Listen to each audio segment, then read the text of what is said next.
നിരവധി മൃതദേഹങ്ങളാണ് ചാലിയാർ പുഴയിൽ നിന്ന് ഓരോ ദിവസവും കണ്ടെടുക്കുന്നത്. മൃതദേഹ ഭാഗങ്ങളടക്കം കണ്ടെടുക്കുന്നുണ്ട്. ഇന്നെങ്ങനെയാണ് ചാലിയാർ പുഴയിലെ തിരച്ചിൽ? ഇന്നലെ പഞ്ചായത്ത് അംഗങ്ങളെ അടക്കം ഏകോപിപ്പിച്ചുകൊണ്ടുള്ള ഒരു തിരച്ചിലായിരുന്നു. ഇന്നെങ്ങനെയാണ് ചാലിയാറിലെ തിരച്ചിൽ?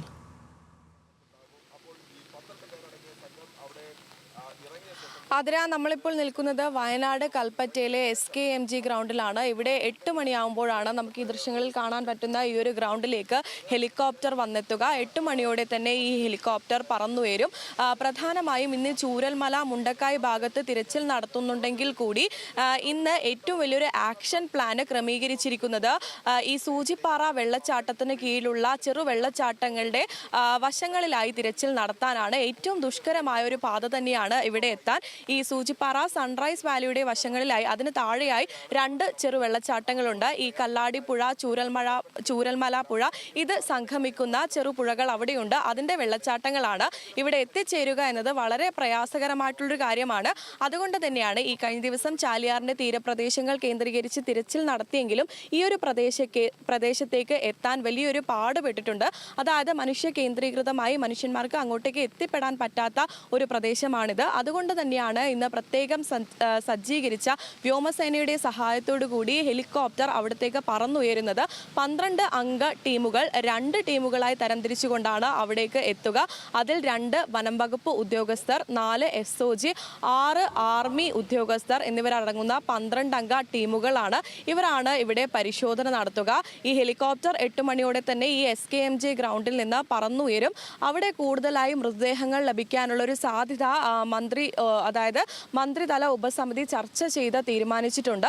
അതുതന്നെയാണ് ഈ നാട്ടുകാരുടെയും ആവശ്യം. കാരണം ഏറ്റവും കൂടുതൽ മൃതദേഹങ്ങൾ വന്നടിയുന്നത് ചാലിയാർ പുഴയുടെ തീരത്ത് തന്നെയാണ്. അപ്പോൾ മിക്ക മൃതദേഹങ്ങളും ഈ സൂചിപ്പാറ വെള്ളച്ചാട്ടം കഴിഞ്ഞാണ് ഈ ചാലിയാറിന്റെ തീരപ്രദേശങ്ങളിലേക്ക് വന്നടിയുന്നത്. അതുകൊണ്ട് തന്നെ ഈ സൂചിപ്പാറ സൺറൈസ് വാലി കേന്ദ്രീകരിച്ചുള്ള തിരച്ചിൽ വളരെയധികം അനിവാര്യത ഉണ്ട് എന്ന് ഈ ഉദ്യോഗസ്ഥർ പറയുന്നുണ്ട്. അതുകൊണ്ട് തന്നെയാണ് ഇന്ന് ഈ ഒരു സ്ഥലം കേന്ദ്രീകരിച്ചുള്ള ഈ തിരച്ചിൽ നടത്താൻ ആവശ്യപ്പെട്ടിട്ടുള്ളത്. ഇവിടെ നിന്നും മൃതദേഹങ്ങൾ ലഭിക്കുകയാണെങ്കിൽ മൃതദേഹം എയർലിഫ്റ്റ് ചെയ്ത് ഈ കൽപ്പറ്റയിലേക്ക് കൊണ്ടുവരും എന്നാണ് കഴിഞ്ഞ ദിവസം മന്ത്രി രാജൻ അടക്കമുള്ള ആളുകൾ പറഞ്ഞത്.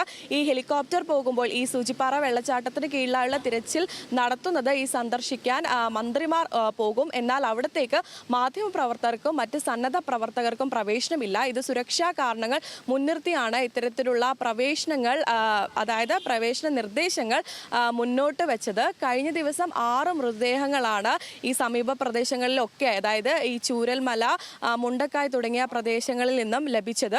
കൂടുതലായി മൃതദേഹങ്ങൾ ഇന്ന് സൂചിപ്പാറ കേന്ദ്രീകരിച്ച് ലഭിക്കാനുള്ള സാധ്യതയുണ്ട്. കാരണം കഴിഞ്ഞ ദിവസങ്ങളിൽ ഇവിടെ തിരച്ചിൽ നടത്തിയില്ല. അതിനുള്ള കാരണങ്ങൾ, അതായത് ഇവിടെ ഒരുപാട് വെള്ളച്ചാട്ടങ്ങൾ ഉണ്ടെങ്കിലും വിനോദസഞ്ചാരികൾ വരുന്ന വെള്ളച്ചാട്ടങ്ങൾ ഉണ്ടെങ്കിൽ കൂടി ഈ സൂചിപ്പാറയ്ക്ക് കീഴിലായുള്ള വെള്ളച്ചാട്ടങ്ങളിലേക്ക് എത്തിപ്പെടാൻ വളരെയധികം ദുഷ്കരമായ പാതയാണ്. അതുകൊണ്ട് തന്നെയാണ് ഈ ഹെലികോപ്റ്ററിന്റെ സഹായം തേടുന്നത്.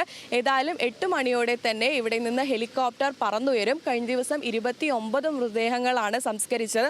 30 മൃതദേഹങ്ങളായിരുന്നു ആദ്യം. എന്നാൽ അവസാന ഘട്ടത്തിൽ ഒരു മൃതദേഹം ബന്ധുക്കൾ തിരിച്ചറിയുന്ന ഒരു അവസ്ഥയാണ് ഉണ്ടായത്. ഈ 64 സെന്റിൽ, അതായത് പുത്തുമലയിലെ 64 സെന്റിലാണ് മൃതദേഹങ്ങൾ സംസ്കരിക്കാനുള്ള ഒരു സ്ഥലം നേരത്തെ എടുത്തത്. എന്നാൽ ഈ 64 സെന്റ് മതിയാവില്ല എന്നാണ് കഴിഞ്ഞ ദിവസം മന്ത്രിമാർ പറഞ്ഞത്. അതുകൊണ്ട് തന്നെ അതിന്റെ കൂടിയായി 50 സെന്റ് സ്ഥലം കൂടി ഈ കളക്ടറുടെ നേതൃത്വത്തിൽ, അതായത് ജില്ലാ ഭരണകൂടത്തിന്റെ നേതൃത്വം മുൻകൈ എടുത്ത് 50 സെന്റ് സ്ഥലം വാങ്ങുന്നുണ്ട്. അതിന്റെ ഉത്തരവ് കൂടി ഇന്ന് ഇറങ്ങുമെന്നത് പ്രധാനമായിട്ടുള്ള ഒരു കാര്യമാണ്. അത്തരത്തിലുള്ള ഒരുപാട് പ്രധാന വിഷയങ്ങൾ ഇന്ന് ഈ വയനാട് കേന്ദ്രീകരിച്ച് നടക്കുന്നുണ്ട്. ചൂരൽമലയിലും മുണ്ടക്കായിലും ഇപ്പോൾ തന്നെ ഈ ഒരു തിരച്ചിൽ ആരംഭിച്ചിട്ടുണ്ട്. എന്നാൽ നമുക്ക് എടുത്തു പറയാനുള്ള ഒരു തിരച്ചിൽ ഈ സൂചിപ്പാറ കേന്ദ്രീകരിച്ചുള്ളതാണ്. അതിനു വേണ്ടിയിട്ടാണ് ഈ മന്ത്രിമാർ യോഗം ചേർന്ന ഒരു പ്രത്യേക ആക്ഷൻ പ്ലാനും ഉണ്ടാക്കിയിരിക്കുന്നത്. ആതിര.